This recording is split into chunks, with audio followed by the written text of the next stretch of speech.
네, 매주 수요일 세무정 담당 PD가 직접 체험한 세상의 모든 트렌드를 알려드립니다. 강소연 PD와 함께합니다. 어서 오세요. 네, 안녕하세요. 오늘 주제는 보통 동묘 앞으로 대표되는 구제, 빈티지네요. 네, 지난주 저희 주하영 PD가 등판하고 많은 분들이 환호하는 걸 저희 밖에서 목격을 했는데요. 제가 이 코너를 시작한 이후로 경험해 본 적이 없는 환영이어서 많은 위협을 느꼈습니다. 그래서 제가 앞으로 더 열심히 해야겠다라는 네, 분발하세요. 걸 느끼는 계기가 됐고 네. 그 하영 PD가 지난주에 레트로랑 빈티지 얘기를 해서 저도 그 흐름을 이어받아서 그 얘기를 좀 이어가 보려고 합니다. 요즘 주변 보시면 정말로 그 구제랑 빈티지 패션이 세대를 막론하고 화제가 되고 있는데요. 네. 이 흐름의 시작을 생각해 보면 동묘 앞 벼룩시장이라는 생각이 들어요. 거기는 정말 구제 빈티지 현장 그 자체라고 해도 과언이 아닌데요. 그 동묘가 핫플레이스가 된 건 제가 기억하기로 그 처음은 2013년도 무한도전이었어요. 그 무한가요제 출연 당시에 가수 지드래곤 씨랑 정영돈 씨가 거기를 방문을 해서 무대 의상을 고르는 좀 유쾌한 에피소드가 있는데, 그때 정영돈 씨가 형은 내일이라도 의상을 준비할 수 있다. 3만 원만 가져와라.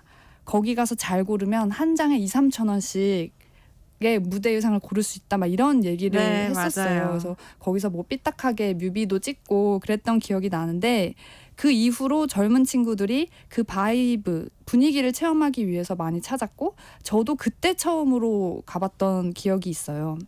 그 동묘 앞역 3번 출구로 나와서 쭉 들어가다 보면 바닥에 옷무덤이 이렇게 쌓여 있는데, 여기는 또 부르는 게 값입니다. 그래서 그 보물찾기 하듯이 여기서 뭐 1,000원, 2,000원짜리 옷들 찾아가시는 분들 많은데, 옷뿐만이 아니라 오래된 CD나 그릇, 라디오, 온갖 골동품을 다 팔고 있어요. 근데 한 10년이 지났잖아요, 지금 벌써. 네. 근데 요즘은 이 구제 빈티지 시장이 핫해지면서 동묘가 아니라 성수동, 그리고 백화점 이런 곳에서도 빈티지 매장을 찾아볼 수가 있고, 네. 그런 곳에서도 빈티지 의류를 취급을 하고 있어요. 유명 빈티지 매장들은 또 곳곳에서 팝업 스토어를 열기도 해서 이 현상이 좀 신기하게 느껴지기도 해서 제가 직접 체험을 하러 다녀왔습니다. 옛날 것을 좋아한다는 점에서는 레트로 열풍과 또 비슷한 것 같기도 한데요. 얼마나 인기예요? 그 빈티지 매장이 백화점에도 들어설 정도니까 이걸 유행이라고 말할 수도 있을 것 같은데요. 온갖 트렌디한 것들이 들어선다는 그 더현대에도 유명 빈티지 샵이 팝업 스토어를 열기도 합니다. 그리고 또 성수동, 홍대, 망원동 이런 곳도 가보면 빈티지 매장들이 요즘에 곳곳에 보여요. 또 SNS에 온라인으로 판매하는 곳도 많이 있고요.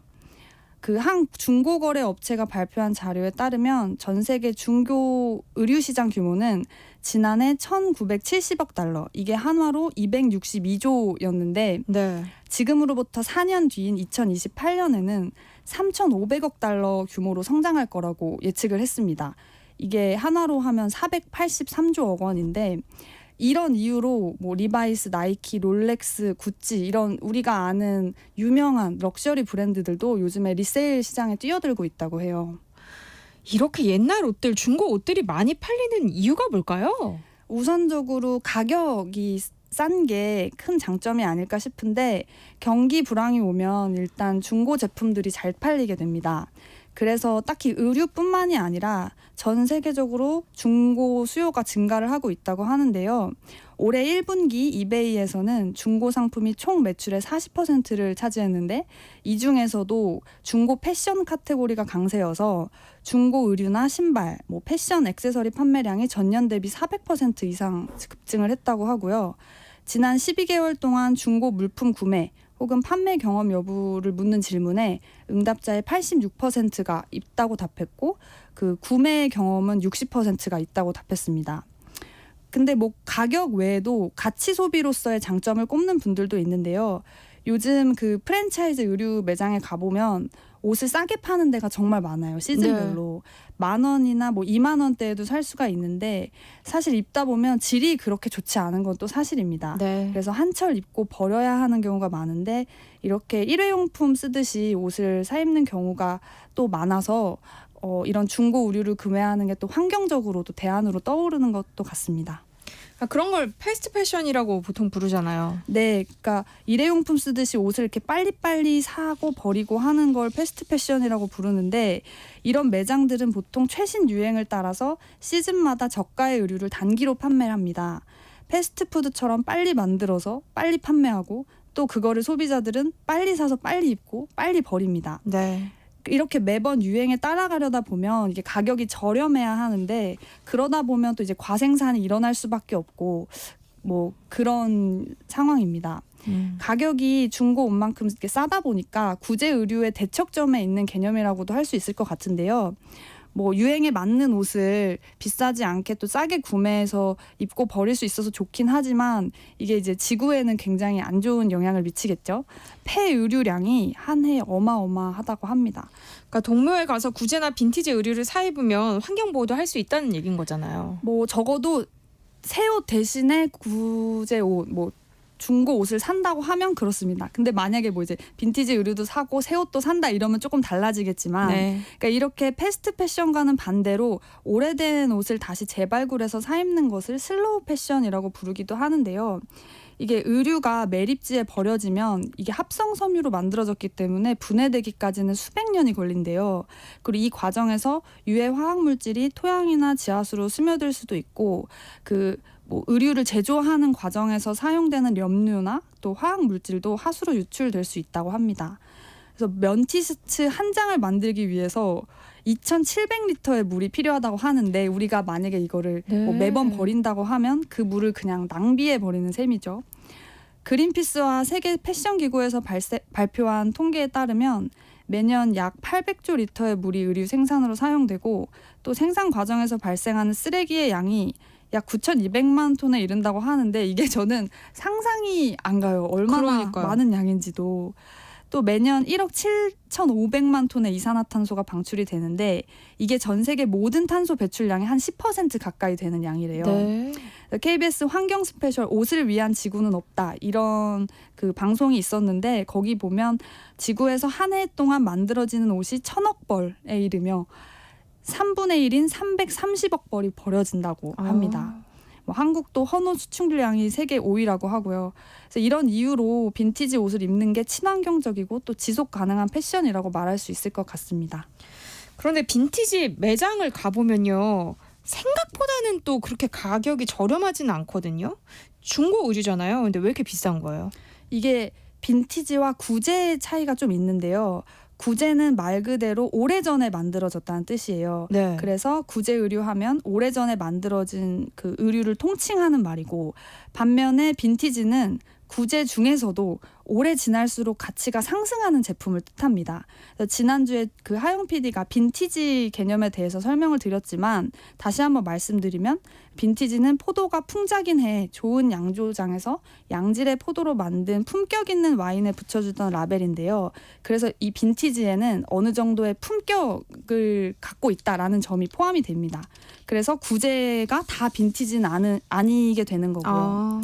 그래서 모든 의류가 다 빈티지 의류가 될 수는 없는데 그 경계가 되게 모호해요. 그래서 그 빈티지 샵 하는 분이 운영하는 수박 겉핥기라는 유튜브가 있는데 거기에 설명을 인용을 하면 구제는 시간이 갈수록 가격이 떨어지는 제품, 빈티지는 시간이 갈수록 가격과 가치가 상승하는 제품 이렇게 설명을 할 수가 있다고 합니다. 그리고 또 한 칼럼니스트에 따르면 빈티지의 핵심은 뭐 오래되거나 과거 낡은 이런 게 아니라고 말하는데요. 빈티지는 한 시대의 예술적 탁월함을 새롭게 받아들이는 것, 문화적 아카이브에서 의미 있고 가치 있다고 평가받은 옛것을 탄미적인 시선으로 다시 불러와서 향유하는 것, 뭐 새롭게 문화적으로 관계를 맺는 일 이런 식으로 빈티지를 설명을 하더라고요. 네. 그러니까 레트로, 앤틱과는 조금 다른 개념이라는 거죠. 그러니까 레트로는 과거의 것, 뒤로 돌아간다는 뜻이 있고 또 앤틱은 아주 오래된 것, 100년 이상이 된 오래된 것을 의미를 하는 반면에 빈티지는 옛것에 좀 새로운 가치를 불어넣어서 앞으로도 이 가치가 상승할 가능성이 있는 제품들 뭐 그런 거를 의미한다고 보시면 됩니다. 그래서 이런 시각에서 보면 구제는 그냥 30년 이하의 과거의 모든 옷들이니까 한 거의 가격이 50% 이하로 싸다고 해요. 네. 근데 빈티지는 적어도 30년에서 99년 정도 시간이 뭔가 나이를 먹은 그런 제품들을 빈티지라고 하고, 빈티지는 가격이 높습니다. 그리고 이게 또 보관도 또 잘 되어 있어야 하고, 또 뭐 재단 방식이나 이런 것들이 요즘 옷과는 좀 다른 특징을 가지고 있어서 그 빈티지는 또 그런 또 성향을 가지고 있어서 좀 비싸고, 네. 그리고 앤틱은 100년 이상 넘은 것, 그래서 클래식이라고 부르는데 이것도 비싸겠죠? 저는 뭐 사본 적은 없지만, 뭐 그래서 이제 뭐 구제와 빈티지, 앤틱 이런 개념으로 생각하시면 되고, 그 차이는 뭐 시간이 지날수록 가치가 상승하는지 또 하락하는지 뭐 이렇게 생각하시면 될 것 같아요. 그래서 방금 말씀드렸듯이 구제는 옛날 옷이기 때문에 가격이 싼데, 또 빈티지 제품들은 가격대가 조금 있고, 뭐 꼭 의류 쪽만이 아니라 저희 LP 중고 음반들도 어떤 거는 뭐 1,000원, 2,000원에 살 수 있는데, 어떤 되게 귀한 음반 같은 경우에는 몇십만 원, 몇백만 원도 하잖아요. 네. 네, 그런 차이가 있어서 가격이 천차만별인 것 같습니다. 그러니까 저희 집 옷장에 보면은 네. 유행지난 옷들 되게 많거든요. 네. 구제는 맞지만 아, 빈티지는 안 되겠네요. 근데 또 혹시 모르니까 제가 네. 이따가 그런 옷들을 처분할 수 있는 방법도 끝에 오. 말씀을 드리도록 하겠습니다. 이렇게 빈티지 의류가 유행하고 젊은 친구들의 관심을 끄는 이유가 뭐예요? 젊은 친구들이 자주 가는 동묘의 한 레트로 그 빈티지 샵을 다녀왔는데요. 그 직원의 이야기를 한번 들어봤습니다. 이 친구는 23살이라고 해요. 안녕하세요. 저는 1년 정도 일한 박민주라고 합니다. 혹시 매장 방문하시는 분들 연령대가 보통 어떻게 되시나요? 저희 매장은 좀 어리신 분들도 많이 와요. 중학생, 고등학생. 일단 어린 분들이 좀 많이 오시는 것 같고, 20살 초반에서 뭐 30대까지, 그리고 어르신들도 많이 들어왔다가 가시고, 가족 단위로도 많이 오는 것 같습니다. 중고등학생들이 많이 방문한다고 하셨는데, 네. 그 친구들 세대의 옷이 아니잖아요. 그렇죠. 이런 구제나 빈티지 매력이 뭐라고 생각하세요? 일단 지금 팔지 않는 것들이 많잖아요. 그래서 희소성 이런 게 젊은 사람들한테 더 예뻐 보이는 시대인 것 같다고 생각합니다. 다시 입는 것들도 많다 보니까 환경에 도움이 많이 되죠. 왜냐면 또 다 버려지면 또 안 좋으니까 환경에. 또 지금 나오는 분위기와는 다르게 좀 옛날스럽다 해야 되나? 그런 귀여운 맛이 있는 것 같아요. 옛날 옷이라고 다 촌스럽고 이런 느낌이 절대 아니기 때문에, 그래서 저는 새 옷보다는 빈티지가 더 좋아요. 희소성도 있고 남들과는 다르게 입을 수 있다? 그런 장점이 있습니다. 그러니까 인터뷰 내용에서도 이제 말을 했듯이 젊은 층들이 빈티지 구제샵을 많이 방문하는 추세인데, 실제로 설문조사 같은 걸 해봐도 MZ세대가 특히 중고 물품 소비에 대한 선호가 굉장히 높대요. 그래서 황수동, 홍대 같은 데에서도 빈티지 샵들이 자주 생겨나고 가고 있고, 그러니까 뭐 오래됐지만 또 가치 있는 것에 대한 시대적인 유행, 그리고 뭐 더 이상 환경 오염을 좀 덜 진행시키려고 하는 게 가장 큰 배경이 아닌가 네. 싶고요. 그러니까 뭐 올디스 밭 굿디스 이런 내용, 그런 이제 뭐 말도 있잖아요. 그러니까 시간이 지나도 빛을 잃지 않고 지날수록 고유한 가치가 더해지는 제품들, 그런 걸 선호하는 경향이 커지고 있는 것 같습니다. 그리고 특히 요즘에 촌스러운 무태 안경 쓰고 다니는 연예인분들도 되게 많이 쓰시고, 지나가다 보면 이제 어린 친구들이 많이 쓰는데, 그런 긱시크 뭐 유행이라던가 할아버지 옷장 스타일로 옷을 입는 그랜파코어 같은 옛 감성의 스타일링이 인기를 끌고 있는데요. 그런 걸 보면 확실히 이게 유행으로 자리를 잡지 않았나 싶습니다. 그리고 가장 중요한 매력이라고 꼽은 게 방금 인터뷰에서 나온 이제 희소성이 네. 아닐까 싶은데요. 좀 더 특별해지기를 원하는 젊은 세대들에게는 새 제품은 오히려 좀 흔할 수 있다. 그래서 사용감이나 그만의 역사가 남아있는, 나만 갖고 있는 그런 제품들을 내가 구매를 하고 그거를 이제 뭐 착용을 하는 걸 스스로가 더 특별해진다고 느낄 수 있지 않을까, 그렇게 생각이 듭니다. 근데 동묘에 의류 말고도 다양한 옛 제품들을 팔기도 한다고요. 네, 맞습니다. 그릇도 있고요. 오래된 CD와 악기, 카메라 이런 것도 많이 있는데, 원래 이름이 동묘 벼룩시장이라서 그런 것 같아요. 그래서 그 3번 출구 쪽 가게들 쫙 펼쳐진 데를 보면 되게 다양한 제품 팔고 있는데, 요즘에 또 디지털 카메라가 유행이어서 그걸 사기 위해서 동묘를 방문하는 사람들도 있습니다. 그 플래시를 터트려서 사진을 찍는 레트로한 감성이 요즘 젊은 층들한테 인기라고 하는데요. 네. 그게 생각보다 구하기가 어려워서 가격이 비싸게 책정된다고 하니까 뭐 장롱에 디지털 카메라 있는 분들 네. 좀 가져가서 파시거나 중고나라나 뭐 이렇게 당근에 올려보시는 것도 좋을 것 같아요. 그리고 그 뉴진스 프로듀서로 유명하고 음반 뽕으로 작년 한국 대중음악상에서 사관왕을 차지한 250 씨가 있는데 이분이 다큐멘터리 뽕을 찾아서라는 거를 공개를 했었어요. 거기 1화를 보면 동묘와 몇 개 방문을 해가지고 이제 악기나 뭐 소스 옛날 거를 찾는 모습을 보실 수가 있는데 네. 거길 보면 이제 중고 LP 그리고 카세트 테이프 그거를 이제 들을 수 있는 뭐라 그래야 되지? 워크맨. 네, 워크맨 이런 것들을 막 구경하는 장면들이 나와요. 그래서 그거 검색하시면 바나 채널에서 보실 수 있고요. 제가 또 방문한 매장의 한 켠에도 비디오 테이프를 팔고 있더라고요. 그 동묘 앞에서 빈티지 의류 잡화를 17년째 팔고 계신 상인분의 이야기를 들어봤습니다. 보통 어떤 품목들을 판매하고 계세요? 생활용품, 뭐 잡화, 빈티지 옷들 골고루 다양하게 판매하고 있습니다. 비디오랑 DVD가 있는데 요즘에 젊은 친구들도 저런 거 보면은 뭔지 알아보던가요? 아는 학생들도 있는데 대부분이 만화책으로 이제 혼동해가지고 와서 보고 저기 만화책인지 알고 왔는데 비디오 테이프네 하고 가는 학생들도 많이 있고 지금도 매니아 손님들이 와서 이렇게 좋은 것들 골라서 가지고 가고 있기 때문에 버리지 못하고 골고루 하고 있습니다. 이렇게. 그렇게 젊은 친구들이 와서 이렇게 뭐 비디오 테이프나 막 이런 거에 관심 가지는 모습 보면은 어떤 마음이 드세요? 젊은 층에서 학생분들은 빈티지 옷도 많이 사가지만 제 가게 와서는 생소한 것이 많이 보이니까 저기서 사진도 많이 찍고 가고 재미있게 웃다가 막 가고 그래요. 너무 좋죠. 여기가. 동묘에 오면 꼭 체험해봤으면 좋겠다. 어느 골목은 갔으면 좋겠다. 뭐 이렇게 추천해줄 만한 듣고 계신 청취자분들한테 그런 공간이 있을까요? 여기서 좀 걸어 밑으로 내려가면 중앙시장이라고 있는데 그 중앙시장에 가면은 진짜 먹을 것이 학생들이 좋아하는 게 너무나 많아요. 그 여기 바로 동묘에서 요 다리 향학교 바로 건너가면 곱창집이 유명해가지고 곱창집에서 손님들 많이 와요. 여기서는 곱창이 최고 메뉴라고 봐야죠. 네.